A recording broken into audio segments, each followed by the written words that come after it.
Well, hello, General Hospital recap fans, GH fans like myself. Today's recap is for Tuesday, July the 26th, Tuesday, July 26th. Today's episode to me, it was a so-so General Hospital. It was a filler episode, but I guess what? Typical Tuesday episode, right? We kind of start off by, let's see, what do I want to say? Looking at my I have to take notes since I do more than one. We've got Rory. He is so cute. I tell you, I love Rory. Rory decides he is going to take the day off. You know, he took off. This is a personal day. And on his personal day, he chooses to support Trina. I love that.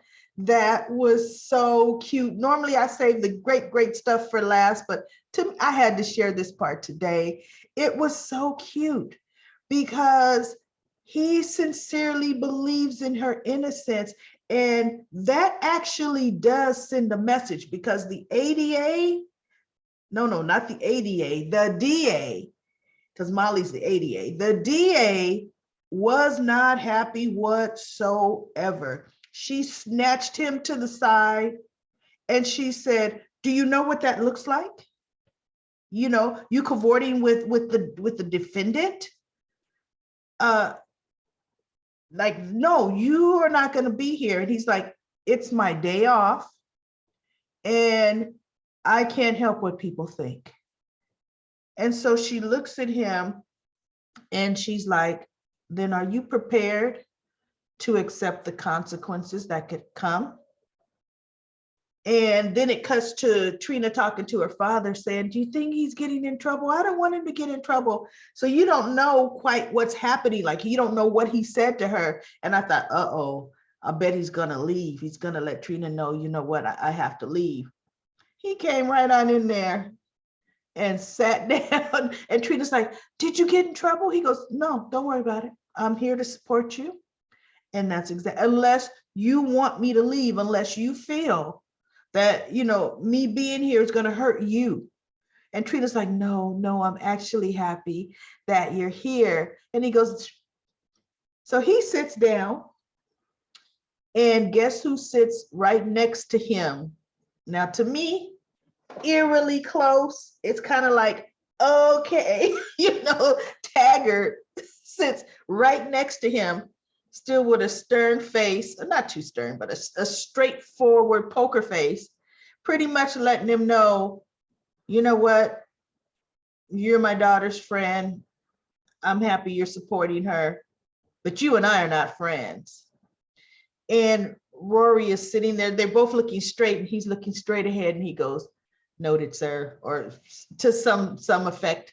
But it let you know that, I'm going to be here for Trina because I believe in Trina, Dad. You know, you may not like me, but I'm here. And I just love that. And then Spencer walks in, you know, a little bit later, but Spencer walks in and Rory looks at Spencer and Spencer's looking like, what's he doing here? As if Spencer is the man of the hour. Spencer's hardly the man of the hour. And if he truly thinks Esme is going to stand up in the trial and come up with something to save Trina, Spencer's delusional. Spencer should be the one to save Trina because he is truly Trina's alibi. So anyway, that was definitely that. Spencer, speaking of Spencer, back at Windermere, he's letting Esme know, look, you're not dressed for court. Time's of the essence, chop. You know, Spencer got a fresh haircut, looking dapper in his suit. I'm like, look at that Cassadine. He's ready to run Cassadine Industries looking like that. He was looking like $1 million, Spencer was.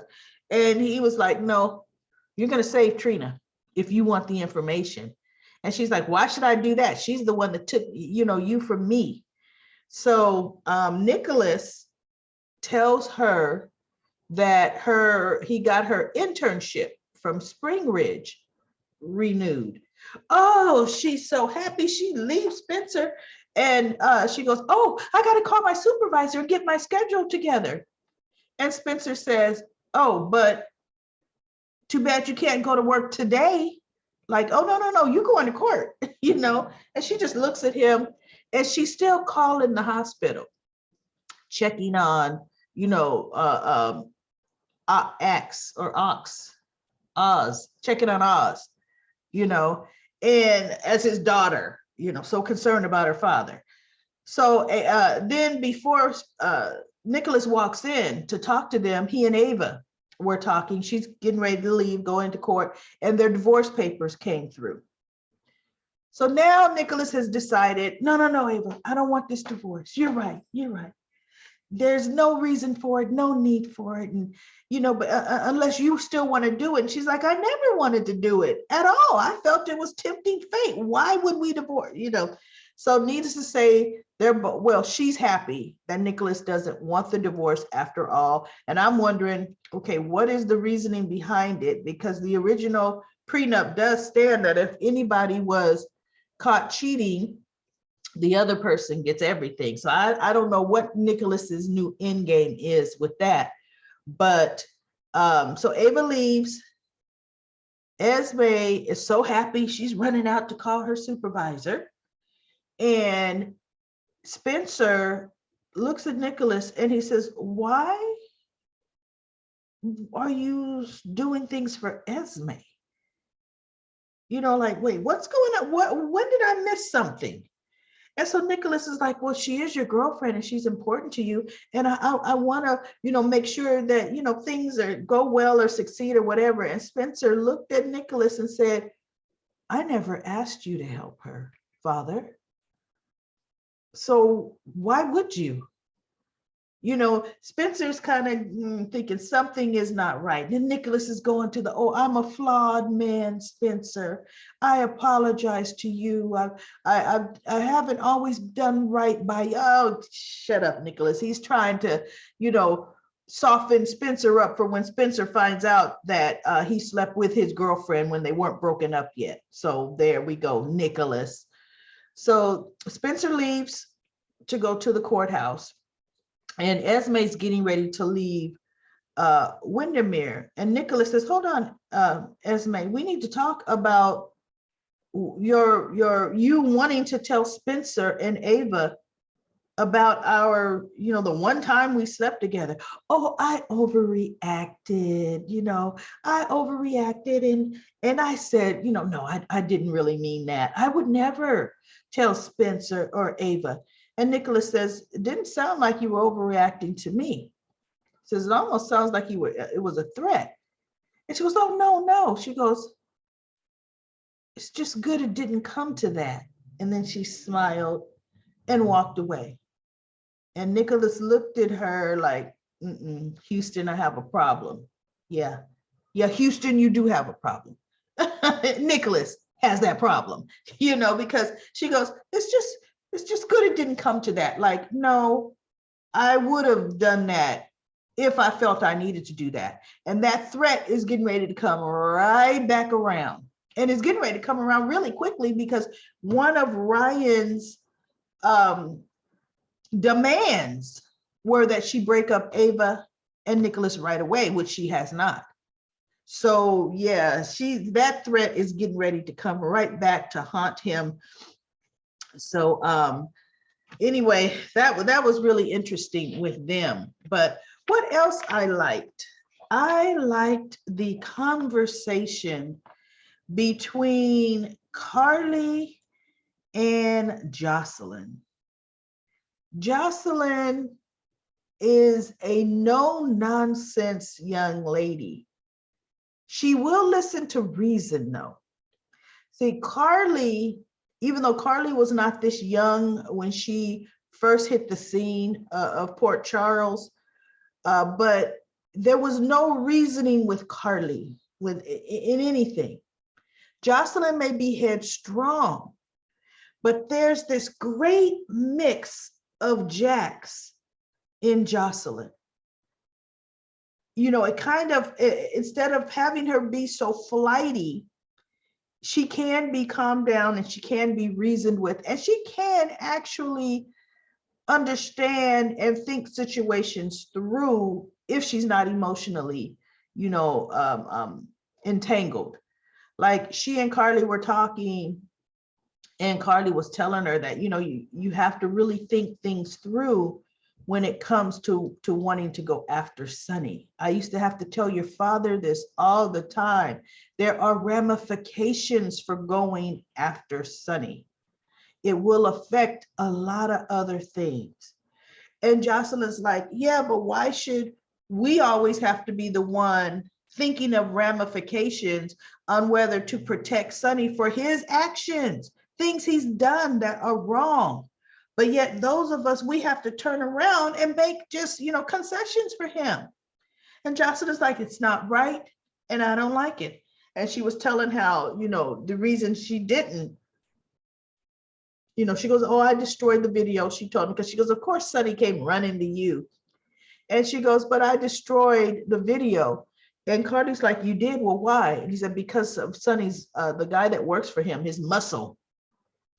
He made me see that, yes, Sonny would get off, Diane would get him off, but this other guy, would not get off, and she goes, I still think he is stupid for working with Sonny, because he's gonna have to do something eventually illegal for Sonny. And so this is where they're sitting on the couch, and Carly's like, well, Jason worked for Sonny. And she goes, Jocelyn looked at her and said, and I love Jason. She goes, he was a good guy. Jocelyn said, and I love Jason. I truly love Jason. But Jason was stupid too. I was like, whoa, okay, Joss. And then she looked at Carly and said, and you were stupid too. For covering for Sonny all of those years. I was like, whoa, tell her what you really feel, right?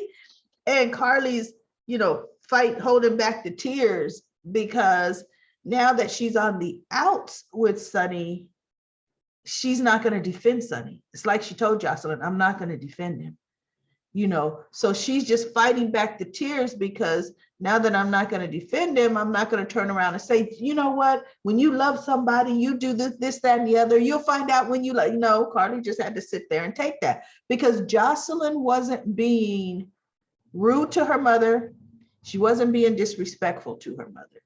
She was just stating the facts on her mind, but then it also came out that she was really upset the night before, which is why she was running that long, taking a different route, because she was upset that her testimony really, really hurt Trina. And Carly was like, yeah, you felt like you had no control over what happened, but you felt you could control what you did to Sonny. You could control all of that. She goes, I understand that, Joss. I get it. I understand why, you did what you did, but there still would be consequences. And Jocelyn, she did say, she knows that, but she's like never gonna be good with Sonny after this. What I liked is the interaction now that we're starting to see with Sonny and Nina. There was a guy, a worker up at the top at the bar. He's a bartender who works the pool side. And Nina says one of the waiters downstairs called in, so they're shorthanded.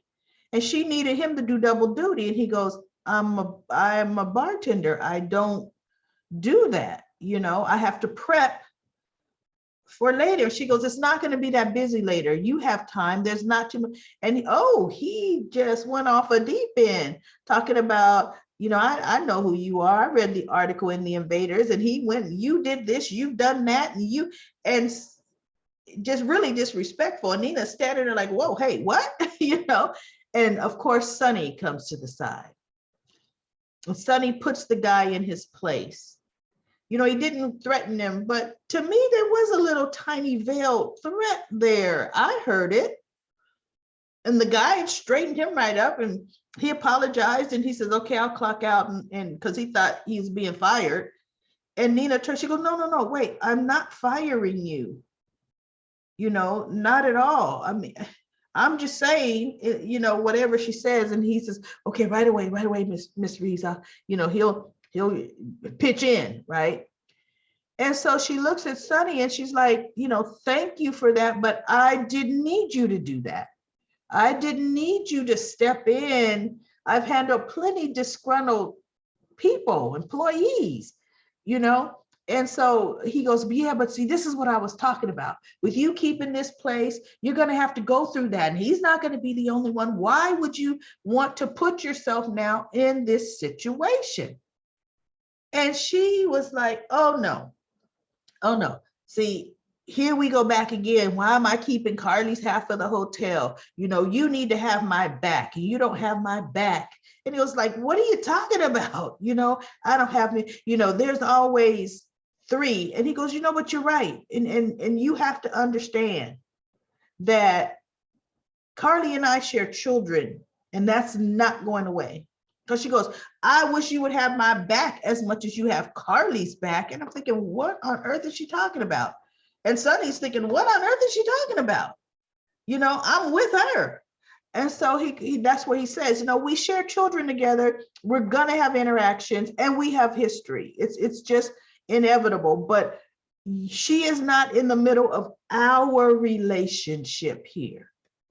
He goes, it seems like, you don't even want me to voice an opinion on anything. And he goes, and that's not the way it works. I'm going to voice opinions, And so they're sitting down and Nina she says something that she says, I can't remember. And then Sonny looked at her and he's like, well, you know what? See, what really needs to happen. I know how much you mean to me. But I think the question is, what you have to decide is how much do I mean to you? He's like, because I'm going to have opinions. I'm going to voice. So how much do I mean to you? And he takes his hand out of her hand and he stands up and he walks away from her. And Nina is looking a little baffled with that, like, I don't know. Well, what just happened here? And how do I feel about what's happening here? Because see, she's seeing a shift from Mike, who's just so, everything she says, oh yes, you're right, Nina, oh yeah, because you're better. Where's that Mike? Now, there's that Mike I know. No, I'm Sonny. And as Sonny, this is what I think. So they're not going to be together long. Nina cannot even remotely handle the mob boss wife or woman, significant other in a mob boss's life. She can't. She hasn't even really had to confront that yet. So that's where the rubber is going to meet the road in that relationship, or that's how I feel about that. So that was pretty much, to me, the major highlights. There were some chatter between Portia and Curtis, and Jordan and Curtis brought Jordan up to speed with, what they did find out about Oz, and why he was there. And so Jordan says she is going to do more investigating on that. So that was a good lead for Jordan to kind of go in that direction. Now it's time for Comment Corner. Got some pretty good comments that I do want to talk about. Annette says that the uncle will take care of Esme, meaning Uncle Victor. Well, if Uncle Victor knew if he knows bad things she's doing to his family, he would take care of Esme. And then she goes, Nick should lock her in the basement. And I said, well, look, if she's really pregnant, they're going to have to get a DNA test immediately, because the way Esme is, we don't know who she would actually be pregnant by. It's definitely not Spencer, because during the conversation, between she and Spencer, she had been trying to get Spencer to sleep with her, and he hasn't in a long time. And she said it's been months. Yeah, so Spencer's gonna know that that baby is not his. And Annette says that she loves Molly and TJ. I do too. I make mention of that. Now we have Lisa. Lisa says that she thought the original name of the floating rib was Luke's Place. And I had to start thinking about it. I didn't do any research. So if anybody has a different answer to this, please put it in the comments. But Luke's Place was a nightclub. I do know that. Now, was it the nightclub that Laura, when she was young, the nightclub that he raped her in, was that was it named Luke's Place? Or did he have Luke's Place a little bit later on? I remember Luke's Place because I kind of remember Luke's Place, you know, Curtis's new place, how it comes downstairs. I kind of remember Luke's Place, you had to go down some stairs. You know, I need some help from you GH fans on that, because the bar that he owned, and he may not have even owned that, he may have just managed that where he raped Laura, it didn't have any stairs. It was, you know, a one level thing. So let's dig deep, GH fans, and let's come up with some answers on Luke's Place. You know, where was it? Like, what time period did he have Luke's Place? So that's good. I love it when we start going back and digging deep with some history. And then we have a comment from Sandra. She was commenting on, it was Jake, the floating rib was originally Jake's, called Jake's. You're right. Thank you so much for that comment. Then we have Sandy. Sandy says, that Joss and Dex, they were making goo-goo eyes at each other. Yeah, they were, I don't know, quite goo-goo, but they were really kind of showing them looking at each other. I kind of, well, we know my opinion on that. And she thinks Esme has Nicholas hopping around like a rabbit. And I'm like, I don't want to say anything else about Nicholas Cassadine. It's ridiculous. And then Sandy had another great comment about the police in Oz's apartment. Remember, Oz had already been taken out by the ambulance. The police were looking around. So what Sandy says is, look, there were two glasses right there on the table. One of the glasses has the drugs in it, which is Oz's glass. So for sure, that's going to be evidence that he was drugged. And the other glass has Esme's fingerprints all over it. And what I was mentioning is if Esme has never been arrested in the past, then her fingerprints are not going to be in the system. But come on, somebody as devious as Esme, I don't believe that she has not gotten into trouble at all. But it could be in a completely different country. I mean, it could be in a database that's not Port Charles, you know. So she has not gotten into trouble at Port Charles. See, had she been brought to task for torching Ava's car and charged, they would have been able to get her fingerprints then. But, you know, so far, Esme's able to walk away scot-free. And then this Chemo Beauty says that Sonny, he was in rare form on Monday, and she thinks if the photographer sees Sasha walking down the street, he's gonna turn and book and run the other way, because yeah, they definitely beat the crap out of him. And Sonny kind of got a little aggressive with Carly when he realized that she wasn't going to try to sway Jocelyn. And Drew told him, you know, hey, don't talk to her. This is Carly's home or whatever. And Sonny's like, you mind your own business. Matter of fact, you can leave. You know, Sonny was being Sonny. But Carly made a statement once Sonny left to Drew. She goes, I've got Sonny right where I want him. I don't know what she could mean by that. What can she mean by that particular statement? That's interesting. So I think we're going to find out a little bit more about that. And then this Chemo Beauty also thinks there's going to be something between Dex and Joss. Isn't it funny how we can predict soap opera writing? Sometimes we're right, I mean wrong, but most of the time we're kind of right with soap opera storylines. And then Mary says that Jocelyn, she should just go sit down. This is what she's talking to Sonny with the camera, after filming him, and she goes, because, Sonny's had enough of Jocelyn, but Jocelyn, she knew Sonny wasn't going to hurt her, like, which is what Carly said. You said you talked to him, you confronted him because you knew he was not going to hurt you. Had that been, she goes, well, had it been somebody I didn't know, I still would have filmed, but I wouldn't have been seen, and I wouldn't have stayed, and then Mary says that, of course, Nicholas should grow a pair. He's not, why is he letting this little girl jerk him around? I don't know. That Nicholas storyline is ridiculous. But those are some great, great comments. Keep them coming. Keep them coming. I love comments so we can kind of, talk over it and bring out some history, because like I had some history. The history trivia question is, let's find out about Luke's place. Where was, we know, like, I think it was a bar.